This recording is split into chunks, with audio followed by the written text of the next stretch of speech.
Chapter 3 સૈનિક, એમાં આજનો આપણો ટોપિક છે સૈનિક પદની પ્રાથમિક પ્રક્રિયા. કૌંસમાં લખ્યું છે પરિવર્તન, એટલે કે એક સૈનિકનું બીજા સૈનિકમાં પરિવર્તન કરવું. હવે અહીંયા પહેલો પ્રશ્ન એ છે કે ભાઈ એક સૈનિકનું બીજા સૈનિકમાં પરિવર્તન કરવાથી ફાયદો શું થાય, શા માટે કરવું પડે આ પરિવર્તન? તો આપણે શરૂઆતના પહેલા જ લેક્ચરમાં સૈનિકની જે પ્રસ્તાવના હતી એમાં જોયું હતું કે સૈનિકનો જે મહદઅંશે ઉપયોગ છે એ કોમ્પ્યુટર પ્રોગ્રામિંગમાં થાય છે. અલગ અલગ પ્રકારના કોમ્પ્યુટર પ્રોગ્રામિંગમાં આઉટપુટ મેળવવા માટે અલગ અલગ પ્રકારના સૈનિકો, જેને આપણે અંગ્રેજીમાં મેટ્રિક્સ કહીએ છીએ, એ ભાગ ભજવે છે. એક સિમ્પલ ઉદાહરણ આપણે લઈએ. ધારો કે અહીંયા આપણને કોઈ એક આકૃતિ આપેલી છે.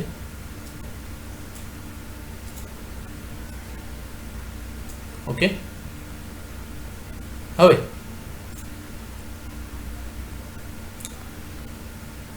આપણે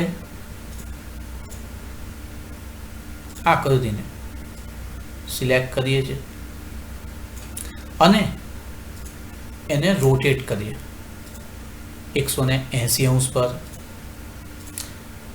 અથવા તો 90 અંશે એને આપણે રોટેટ કરી શકીએ છીએ. ઓકે, તો એક ક્લિક ઉપર આપણે આકૃતિને મન ફાવે એ પ્રમાણે ફેરવી શકીએ છીએ.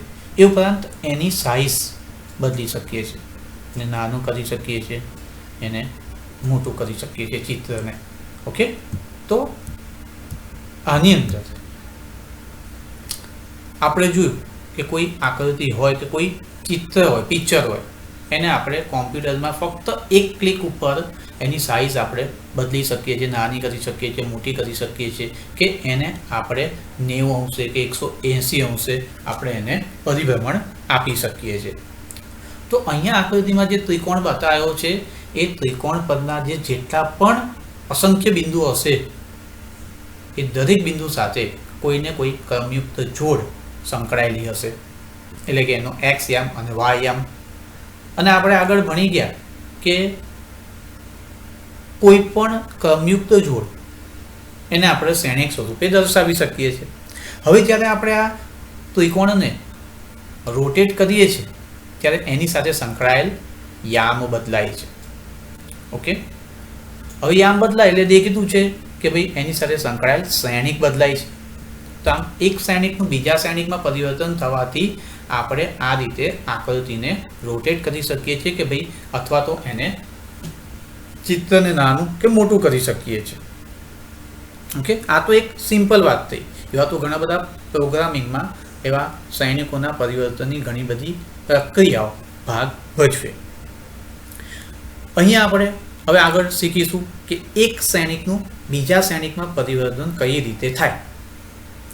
એના માટે સૈનિકની હાર અને સ્તંભ ઉપર કેટલીક પ્રક્રિયાઓ કરવી પડે.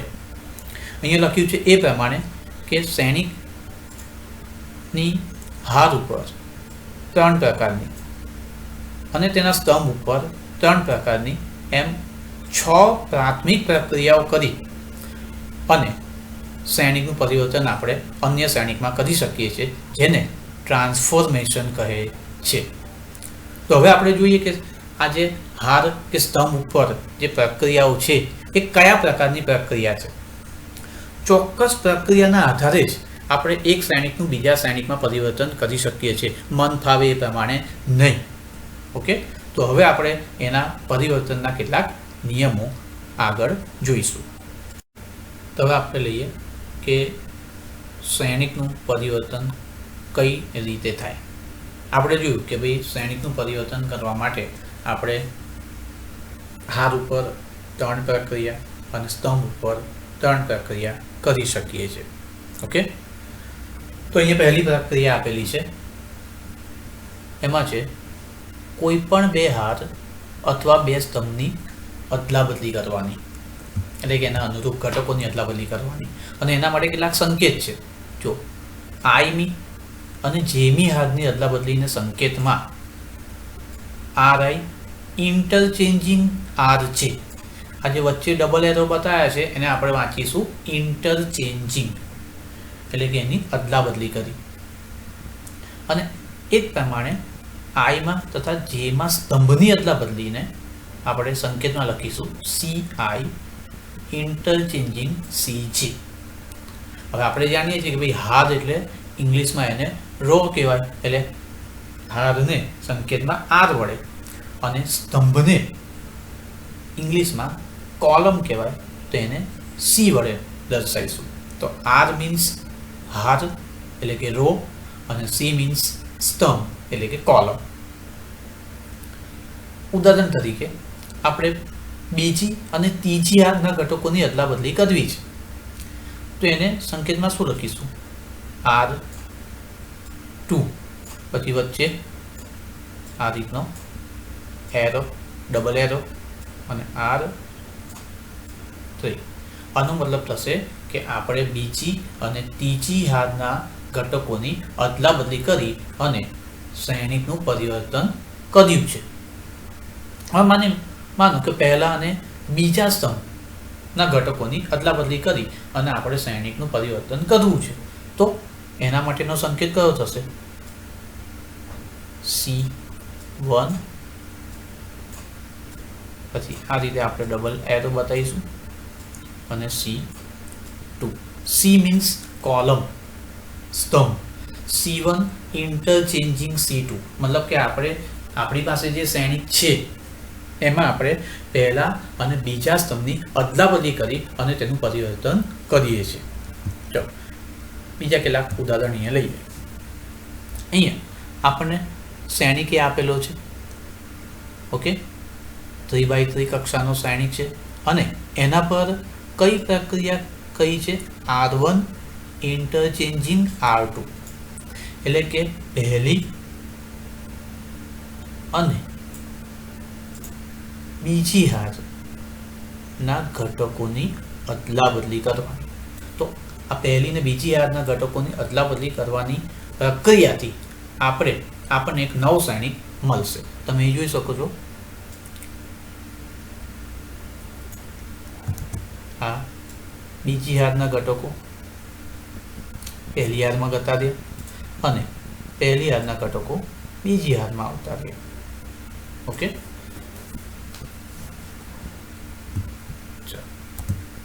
હવે માનો કે હમણાં મેં કીધું એ પ્રમાણે આપણે C1 ઇન્ટરચેન્જિંગ C2 કરી આ પ્રક્રિયા કરી અને શ્રેણિકનું પરિવર્તન કરવું છે તો શું કરીશું? તો પહેલા સ્તંભ અને બીજા સ્તંભના ઘટકોની અદલા બદલી કરી દઈશું. મતલબ કે પહેલા સ્તંભના ઘટકોને આપણે બીજા સ્તંભમાં અને બીજા સ્તંભના ઘટકોને પહેલા સ્તંભમાં ગોઠવી દઈશું. ત્રીજા સ્તંભના ઘટકોમાં કોઈ ફરક નહીં પડે, એ એઝ ઇટ ઇઝ જ રહેશે, કારણ કે આપણે ફક્ત પહેલા અને બીજા સ્તંભના ઘટકોની જ અદલા બદલી કરી અને નવો શ્રેણિક અથવા તો આપેલ શ્રેણિકનો પરિવર્તન કરીને નવો શ્રેણિક મેળવીએ છીએ. ઓકે, તો આ વાત થઈ ગઈ કોઈ પણ બે હાર કે કોઈ પણ બે સ્તંભની અદલા બદલી કરવાની પ્રક્રિયા. ચલો હવે આગળ લઈએ બીજી પ્રક્રિયા.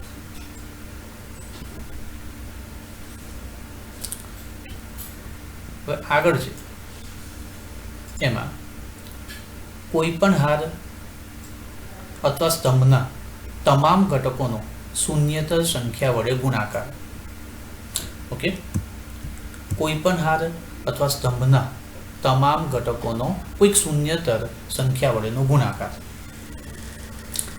ધારો કે આઈની હારના દરેક ઘટકના કે વડે ગુણાકાર, એને સંકેતમાં આપણે લખીશું RI, પછી એરો કરવાનો અને KRI. દેટ મીન્સ આપણે આઈની હારના પ્રત્યેક ઘટકને વાસ્તવિક સંખ્યા કે વડે ગુણીએ છીએ અને સ્તંભ માટેની જે ક્રિયા છે એને આપણે લખીશું CI2 KCI, મતલબ કે આપણે આઈમાં સ્તંભના પ્રત્યેક ઘટકને વાસ્તવિક સંખ્યા કે વડે ગુણીએ છીએ. ઓકે, તો આ વાત થઈ કોઈ પણ હાર કે સ્તંભના ઘટકોને કોઈક શૂન્યતર વાસ્તવિક સંખ્યા વડે ગુણવાની પ્રક્રિયાને. દાખલા તરીકે માનો કે અહીંયા શ્રેણિક બી આપેલો છે, 2 હાર અને 3 સ્તંભ છે. આપણે જે પહેલી હારના ઘટકો છે એને વાસ્તવિક સંખ્યા 2 વડે ગુણવાની જરૂર પડે છે. ઓકે, તો એને આપણે શું લખીશું? R1 પછી સિંગલ એરો R1 2 R1. એનો મતલબ કે પહેલી હારના પ્રત્યેક ઘટકને વાસ્તવિક સંખ્યા 2 વડે ગુણવામાં આવે છે, એટલે એક શ્રેણિકનું બીજા શ્રેણિકમાં રૂપાંતર થશે. જો તો હવે આપણે આ શ્રેણિક બીને આ પ્રક્રિયા કર્યા પછી એનું પરિવર્ત શ્રેણિક એટલે પરિવર્તન કર્યા પછી શું લખાય આ શ્રેણિકને એ જો. તો ઇક્વલ ટુ શું થઈ જશે?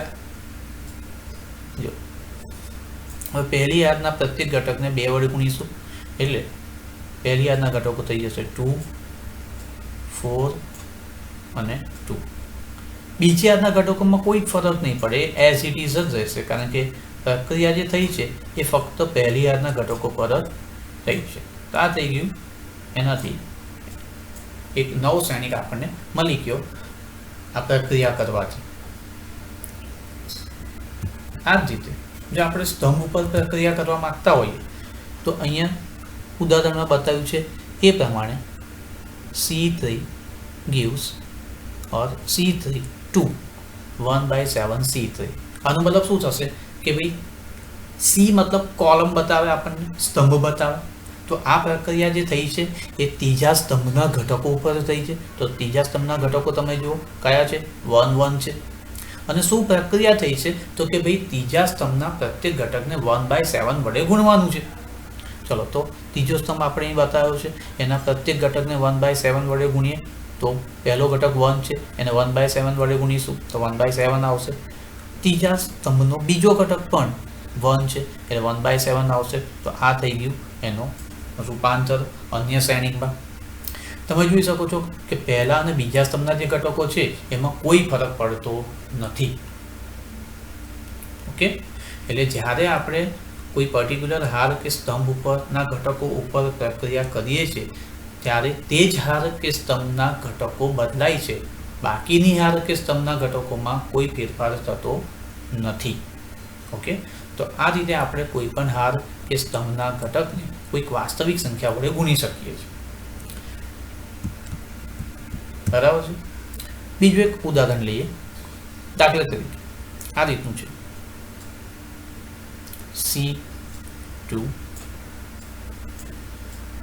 1/2 C2. આનો મતલબ શું થશે? બીજા સ્તંભના જે ઘટકો છે એને 1/2 વડે ગુણવાની ક્રિયા થઈ. તો આ બીજા સ્તંભના ઘટકો છે, હવે એને 1/2 વડે ગુણીએ તો આ શ્રેણિકનું રૂપાંતર થઈ અને કયો નવો શ્રેણિક મળશે આપણને? ચાલો, હવે પહેલો સ્તંભ છે એના ઘટકોમાં કોઈ ફેરફાર નહીં થાય, 1 - 1 એઝ ઇટ ઇઝ રહેશે. હવે બીજા સ્તંભના જે ઘટકો છે એને 1/2 વડે ગુણવામાં આવ્યું છે. જો બીજા સ્તંભના જે ઘટકો છે એમાં પહેલો ઘટક છે 2, 2ને આપણે 1/2 વડે ગુણીશું એટલે 1 મળે. અને બીજો છે ઘટક √3, તો એને 1/2 વડે ગુણીએ એટલે √3/2 મળે. અને છેલ્લા સ્તંભના ઘટકો એઝ ઇટ ઇઝ. તો આ થઈ ગયો શ્રેણિક ઉપર આ પ્રક્રિયા કરવાથી એનું રૂપાંતર નવા શ્રેણિકમાં થયું. ઓકે, ચલો, તો આ પણ આપણે સમજી શકીએ છીએ. ખાસ આની અંદર જે સંકેતોનો ઉપયોગ થયો છે એ સંકેતો ખાસ ધ્યાનમાં રાખજો, કારણ કે આપણે જ્યારે શ્રેણિક પરની જે આ પ્રક્રિયાઓ કરીશું ત્યારે પૂરા વાક્યમાં એ કઈ પ્રક્રિયા કરી છે એ લખવાના નથી, આપણે એને સંકેતમાં દર્શાવવાના છે. દર વખતે એવું લાંબુ લાંબુ લખવું અનુકૂળ રહે નહીં. તો હવે છે આગળ આ ત્રીજી પ્રક્રિયા અને બહુ અગત્યની પ્રક્રિયા, શ્રેણિકના નું પરિવર્તન કરવા માટે આપણને આ પ્રક્રિયા ખૂબ જ કામ લાગશે. એમાં છે કોઈ પણ હાર અથવા સ્તંભના ઘટકોમાં બીજી હાર અથવા સ્તંભના અનુરૂપ ઘટકોને કોઈ પણ શૂન્યતર સંખ્યા વડે ગુણીને ઉમેરવાની ક્રિયા. એટલે શું? તો આપણે કોઈ એક હાર કે કોઈ એક સ્તંભના ઘટકોને સૌપ્રથમ કોઈ શૂન્યતર વાસ્તવિક સંખ્યા કે વડે ગુણીશું અને ત્યારબાદ તેને અન્ય કોઈ હાર કે અન્ય કોઈ સ્તંભના અનુરૂપ ઘટકોમાં ઉમેરીશું. એટલે કે અહીંયા આપણે કોઈ પણ હાર કે સ્તંભના ઘટકોને શૂન્યતર વાસ્તવિક સંખ્યા કે વડે ગુણી અને ત્યારબાદ પ્રક્રિયા પૂરી નથી થઈ જશે.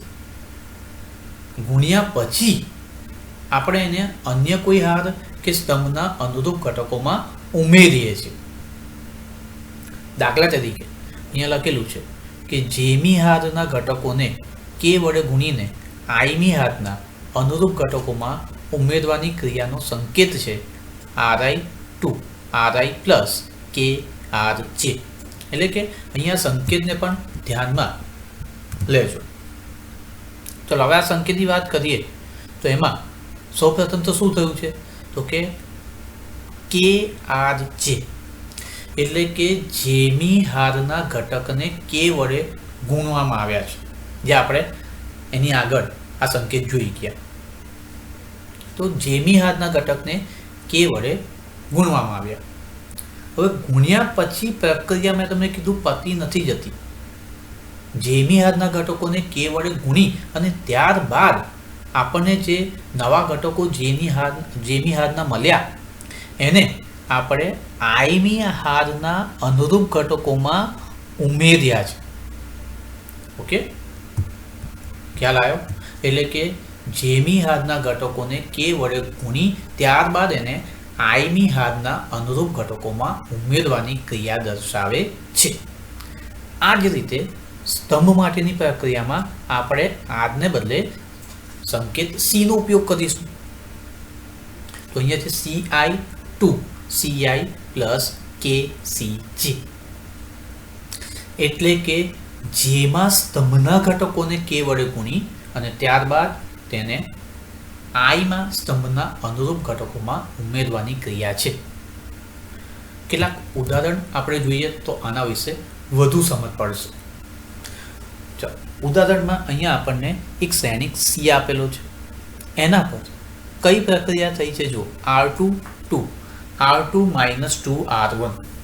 એટલે આ પ્રક્રિયાને આપણે બે રીતે કહી શકીએ છીએ. પહેલું તો અહીંયા સૌ પ્રથમ જે પહેલી હાર છે એના ઘટકોને બે વડે ગુણવામાં આવ્યા છે અને ત્યારબાદ બીજી હારના ઘટકોમાંથી એને બાદ કરવામાં આવ્યા છે.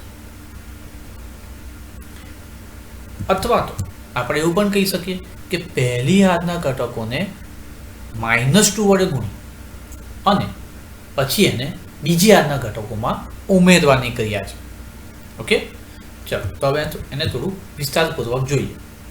ચલો આપણે પહેલી હારના ઘટકોને -2 વડે ગુણવાની પ્રક્રિયા પર પહેલાં ભાર આપીશું. ચલો તો પહેલી હારના ઘટકોને -2 વડે ગુણીએ. હવે અહીંયા તમે જુઓ કે પહેલી હારના ઘટકો કયા છે તો કે 1 અને 2 છે. પણ -2 વડે ગુણ્યા પછી પહેલી હારના ઘટકો કયા થઈ જાય તો કે 1 ને -2 વડે ગુણીશું એટલે -2 અને 2 ને પણ આપણે -2 વડે ગુણીશું એટલે -4 થઈ જશે. ઓકે, તો પહેલી હારના ઘટકોને આપણે -2 વડે ગુણી દીધું. ત્યારબાદ શું કરવાનું છે? ગુણ્યા પછી મેં તમને કીધું પ્રક્રિયા પતી નથી જતી. ફક્ત ગુણીને બેહીને નહીં રહ્યા આપણે. ગુણ્યા પછી આપણે એને બીજી હારના અનુરૂપ ઘટકોમાં ઉમેર્યા છે. ચલો તો હવે બીજી હારના અનુરૂપ ઘટકો કયા છે એમાં ઉમેરવાની ક્રિયા જોઈએ તો બીજી હારના ઘટકો છે 2 અને -1. તો 2 પ્લસ શું કરીશું -2. ઓકે, અનુરૂપ ઘટકોનો સરવાળો લેવાનો અને એ જ રીતે -1 પ્લસ -4. ઓકે, તો હવે આપણને આ શ્રેણીનું રૂપાંતર નવા શ્રેણિકમાં થયેલું જોવા મળશે. તો અહીંયા બદલાશે શું? આપણે જે ઉમેરવાની પ્રક્રિયા કરીએ છીએ એ બીજી આરના ઘટકોમાં ઉમેરવાની પ્રક્રિયા કરીએ છીએ. ધેટ મીન્સ કે બીજી આરના ઘટકો બદલાશે, પહેલી આરના ઘટકોમાં કોઈ ફેરફાર નહીં થાય. તો અહીંયા 2 પ્લસ -2 એટલે બીજી આરનો ઘટક અહીંયા થઈ ગયો 0 અને -1 પ્લસ -4 એટલે આ ઘટક થઈ ગયો -5. ઓકે, તો આ થઈ ગયો. આ પ્રક્રિયા કરવાથી એક શ્રેણિકનું બીજા શ્રેણિકમાં રૂપાંતર થયું. ચલો હવે આને જ આપણે બીજા ઉદાહરણથી સમજીએ. સપોઝ કે હવે આપણે એક પ્રક્રિયા કરીએ. C1 gives C1 plus C2. ચલો આનો મતલબ શું થશે કે બીજા સ્તંભને પહેલા સ્તંભમાં ઉમેરવાની ક્રિયા, અથવા તો બીજી રીતે સમજીએ તો બીજા સ્તંભને 1 વડે ગુણી અને પહેલા સ્તંભમાં ઉમેરવાની ક્રિયા. ઓકે, તો અહીંયા આપણે ઘટકોને પહેલા સ્તંભમાં ઉમેરીએ છીએ એટલે પહેલા સ્તંભના ઘટકોમાં ફેરફાર થશે, બીજા સ્તંભના ઘટકોમાં કોઈ ફેરફાર નહીં થાય. ઓકે, ચલો તો સૌ પ્રથમ તો શું કરીશું કે જે બીજો સ્તંભ છે એને પહેલા સ્તંભમાં ઉમેરીએ એટલે અહીં તમે જુઓ કે 1 પ્લસ 2 કરવું પડશે અને 2 પ્લસ -1 કરવું પડશે. ઓકે, તો હવે આ પ્રક્રિયા કર્યા પછી નવો શ્રેણિક આપણને કયો મળશે? ચલો તો ઇક્વલ ટુ પહેલા અને બીજા સ્તંભના અનુરૂપ ઘટકોનો સરવાળો લઈએ તો 1 પ્લસ 2 એટલે આ 3 થઈ જશે અને 2 માઇનસ 1 એટલે આ 1 થઈ જશે અને બીજા સ્તંભના ઘટકો એઝ ઇટ ઇઝ 2 અને -1. ઓકે, તો આ પ્રક્રિયા કરવાથી આ શ્રેણિકનું રૂપાંતર થયું. ઓકે, તો આ જ રીતે આપણે હાર અને સ્તંભ પર આ 3 પ્રકારની પ્રક્રિયાઓ કરી અને એક શ્રેણિકનું રૂપાંતર એટલે કે પરિવર્તન અન્ય શ્રેણિકમાં કરી શકીએ છીએ. અહીંયા આપણે જે ઉદાહરણ જોયું એ 2x2 શ્રેણિક માટે જોયું. આ જ બધી જ પ્રક્રિયા આપણે 3x3 શ્રેણિક ઉપર પણ કરી શકીએ છીએ. તો હવે જે આગળનો આપણો ટોપિક છે એ આ શ્રેણી પરની પ્રાથમિક પ્રક્રિયા પર આધારિત છે.